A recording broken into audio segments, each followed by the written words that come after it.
The news in your industry these days is not about a great new film, it's about Harvey Weinstein. Right, yeah. A lot of talk about everybody knew or the behavior was an open secret.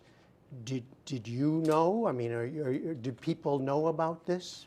I think there was knowledge amongst a certain group of people, mostly who did business with Harvey Weinstein. Mm-hmm. I think in an awful lot of the dialogue that I've read that come out, there are countless women who understood that that's what happened, and there were countless many people who said, "Well, that's just Harvey being Harvey."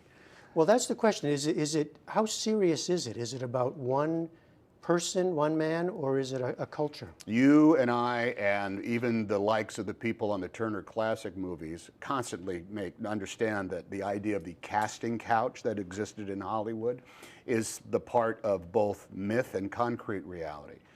The idea that there are sexual predators in power, not just in Hollywood, I think all across any place there's a boss with underlings in any corporation or any industry, you have a type of sexual politics that goes on that can slide in between appropriate ethics and decorum to, let's see, inappropriate behavior to the point of harassment and sexual predatory behavior. Well, I mean, I think people understand that, but the larger question is there a culture of complicity in Hollywood where women are afraid to speak up because they'll be blacklisted, men are afraid to speak up because either they're out of the same fear or they just think, well, this is the way the system works. I think there are people that say, hey, this is how it works, pure and simple, and this is why I got into it, and this is why I have power. This is how it works, and you have to understand that. That does not carry the day. Complicity is also complicity. The people who know, well, look, this is how we do business, and that's what it's got to be done. I'm sorry it's like that.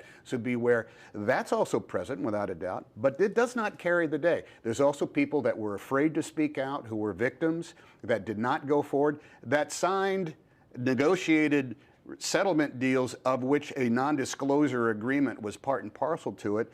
That also does not carry the day. So the dam has burst here in a big way.